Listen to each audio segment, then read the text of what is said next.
Hey guys, Junior here from Catalina Acres. I'm about to go out there and interview my wife real quick.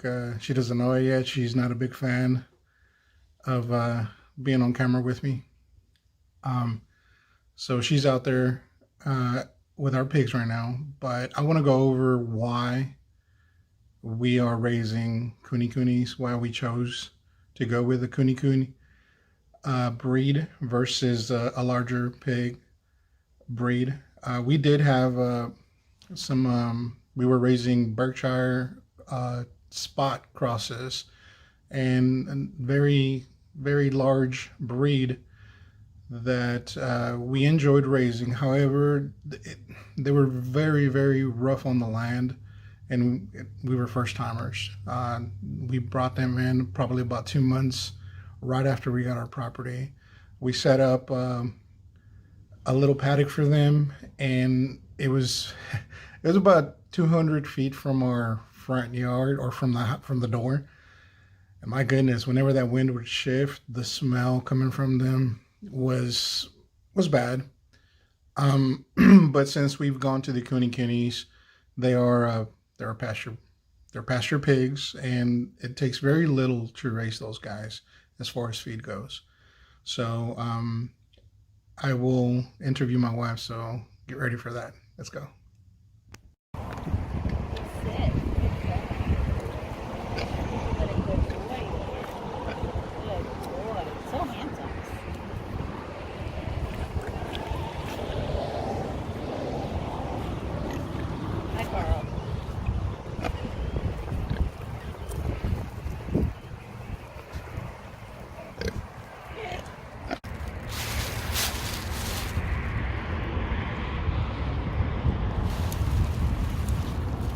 A little bit about our setup here.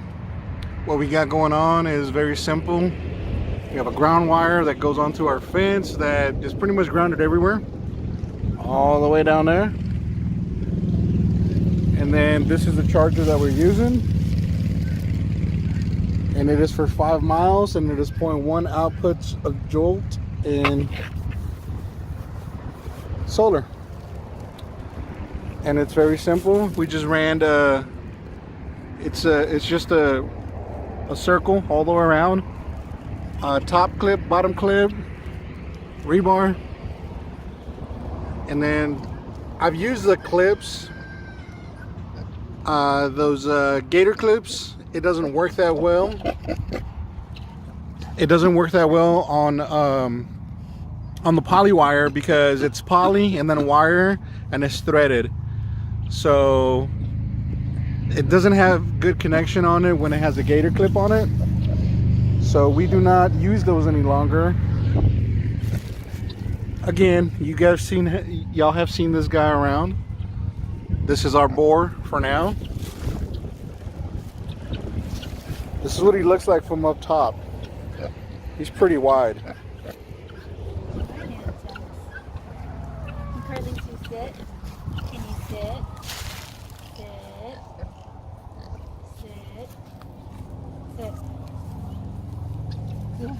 My wife trained him to sit. Good job. That's a good boy. Yeah. Like I said, these are very, very large, grown out pigs already. He's about to be 2 years old, but very gentle. I mean, not to say that at any given point he just turned mean on us, but we spent a good amount of time out here. There you go. He wants some loving. I hope he doesn't squirt me, because he might. Ew. I can turn around. No, not a very good angle. But he does like it. He likes some scratches.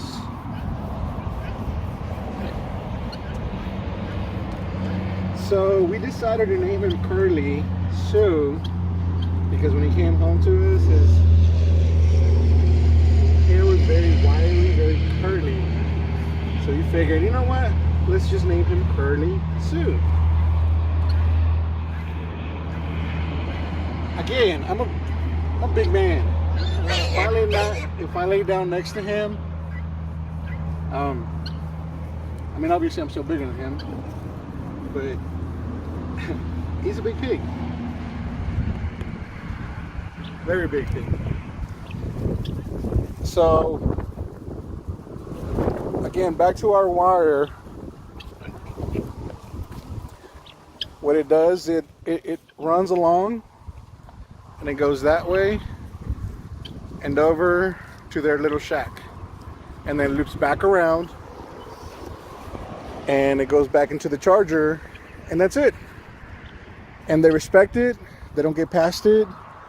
The only ones that ever got out were the babies when we weaned them.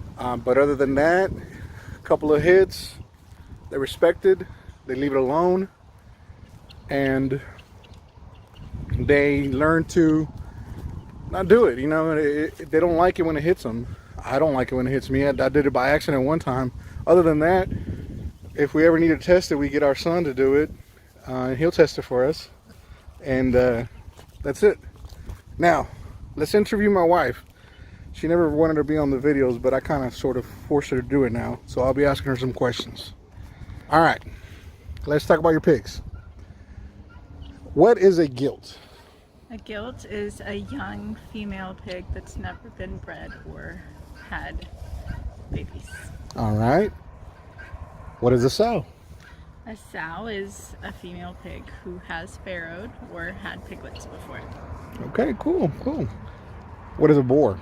A boar is a male pig. Why are they stinky? Hormones? Yeah. It's real bad. It's real bad. Okay. What is a barrow? Barrow is a castrated male pig that is good for companionship. No hormones to deal with, so they're typically gentle and more easygoing. Although we have found that Kune-Kunes are mostly gentle and easygoing anyway. So we have our son out here, and he does this every day. He'll come out here and he'll pat him on the back. He'll hang out with them, and then love on him. Or try to ride him. Well, you can try to ride them, yeah. So why did we choose to go with Kune-Kunes over the big pigs? Well, we did breed Berkshires before, and they were in not a tiny confined area, but anyway, long story short, I don't know how big it was, but they really destroyed that piece of property that they were in, and it has struggled to come back, and they made ginormous wallows, like big divots in the ground. And Kune-Kunes are a more grazing pig, and their short snouts they're still pigs, and pigs root, although we've noticed that they do it more when there isn't enough pasture out. When there's acorns falling in the fall, they like to dig those up or pick those up, but they do not root as much as a large breed pig, at least not in our experience. There are some barren areas in our pasture that's mostly a pasture management issue, and then we also feed on the ground there, so because it's downtrodden so much, it has not grown some of the rye which we seeded in the pasture, but they step on it so much that it hasn't grown back, plus they eat there. So that's, again, a pasture management issue, not them. It's an us issue, not a them issue. But if you'll look pan to the right where we have reseeded all the rye, and you can see that, you know, the rest of the pasture doesn't have these big barren spots. Even when there's grass, they do pretty good at keeping it eaten down. Now, I will say I've noticed that when it's too long, they stop eating it then too. So they're easy on the ground, or easy on our land, They're considered a small breed of pig, but they aren't by no means small. They're small in comparison to a large breed pig, where you can get your sows at 600 pounds and your boars pushing 1,000. These at that standard, but they are not small pigs. So other than us raising out a couple of large pigs, either for our once in a while consumption or for somebody else, do you ever consider going back to a large breed? Honestly, no. The only one I've considered maybe is the Gloucester Old Spot, the GOS. I think they're beautiful. They are a threatened breed. They're a heritage breed, and they were at one point considered like an orchard pig. They kept them in orchards, and they eat a lot of falling apples. And anyway, that's the only one that I've considered. I think they're pretty. They're a threatened. They're not going extinct by any means, but they're a threatened breed, a heritage breed, and I thought maybe keeping them in our woods. But I don't know. I really enjoy the Kune-Kunes. They're very docile. I do too. They're fun. They're easier on the land. They're easy to manage. For me, I think that I've enjoyed them enough to truthfully say that processing them and butchering them here at home, instead of paying a processor to do it for us, we can do that here. We have done a couple of them already, and it's worked out pretty well. I like the large breed, but I don't think that I would ever consider all large breed pigs. I would probably get one or two to raise out for somebody else, for the simple fact that in 6 months, 7 months, they're ready to butcher. These guys, a year and a half, and truthfully, we still haven't found how to do the bacon yet on them, because I don't think we've let one grow out that far. I mean, we've only been here, it'll be our 3rd year, but we didn't have Kune-Kunes at first. We had the large breed, and like I said, we've had Kune-Kunes for just shy of a year Yep. now, and I haven't really looked back, but well, I think it's been about a year and a half already. no, because Curly. Oh, that's true. You're Yep. right. Because Curly Sue is going to be 2. Yeah, he'll be 2. So we've had him for almost 2 years. So that Actually, no, he's like 14. No, he's about No. 16 months old. no, because we got him in spring of 2 years ago, Okay. and he was already weaned at 2 months. At 2 months, so- okay. So 18, 19 months roughly, and he's a good size. Either way, he'll be 2 this year. Yeah, he'll be 2 this year, and again, I mean, if we let one grow out that big, I'm pretty sure we can get bacon. Now there's a lot of jowl bacon, right here. That's where a lot of their bacon would come from. But their belly is it's a lot of fat. It's a lard pig, dual purpose, in my opinion. You're not gonna get a whole lot of meat from him. You're gonna get very tasty meat from him. As homesteaders, though, commercially I can see why they're not popular, but as homesteaders, you can render all that fat and cook with it. Dual purpose. Pasture raised pork is high in vitamin D because they live out here and they get sunshine and they eat grass and bugs and whatever else they find out here, and they live a healthier life. So rendering your own lard is a plus because you have lard to cook with, and it's a healthy fat. So, speaking of lard, there's a regular lard, right? And then there's The back fat lard is one, and then the internal fat or leaf lard is particularly good for baking. For baking, It's supposed to be okay. very delicious for baking pie crusts or Now we've bread. I'm not a baker. no, we're definitely not bakers. Now I've tried melting down some of that lard, and I failed.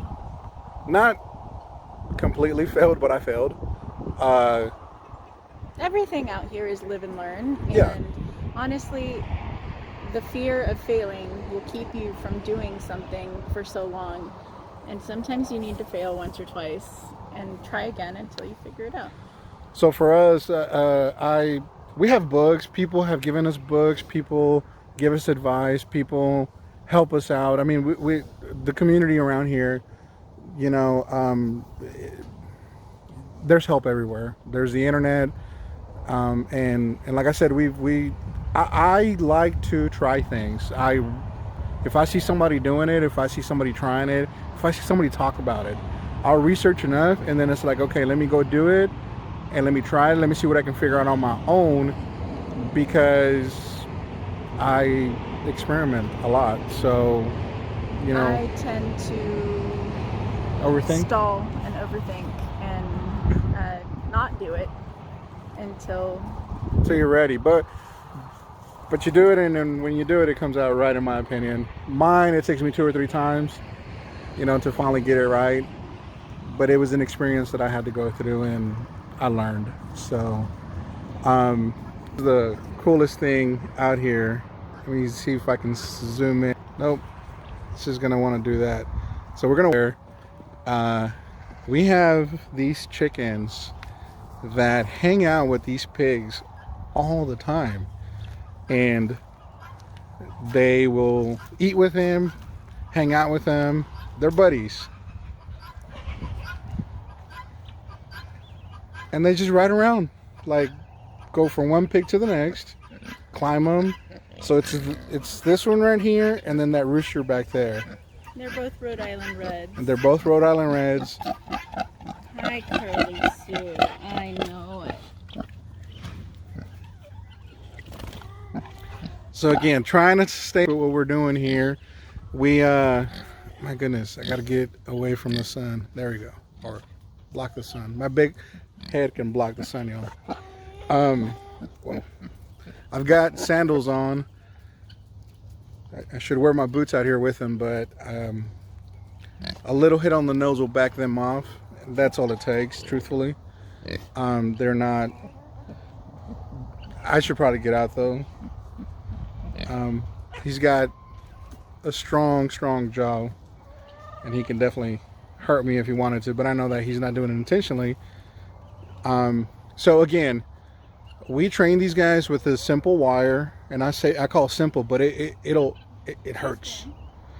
It is a poly wire, and there's 2 strands, and the bottom strand is roughly about, give or take, 4 inches, just short enough so when they walk around it hits their nose, and that's it. They don't want no more of it. And then the other part is a little bit higher, so again, they try to test it. There's 2 of them that'll get them, and that's it. Like I said, we've had them escape, and I won't call it escape. They've gotten out when the power's been down, our fault, or when we had the gator clips. Maybe I had the wrong gator clips. Maybe I was doing it wrong. I don't know, but the way we have it now, I just have I have a wire about that long. It's exposed, and then I just wrap it around, and it's been working just fine. So also in the summer, the grounding went out because of the dryness. We had a really dry summer. We were in serious drought, and the ground was so dry that the grounding rod couldn't ground itself, I guess. Yeah. So then it was a very, very weak pulsation. And eventually they figured that out, and Curly Sue's like, hey, I can get out. But once you water that area, it's back to normal, and we went back and said, okay, fine, I'll stay here. So again, the ground wire should definitely be grounded in order for it to work properly.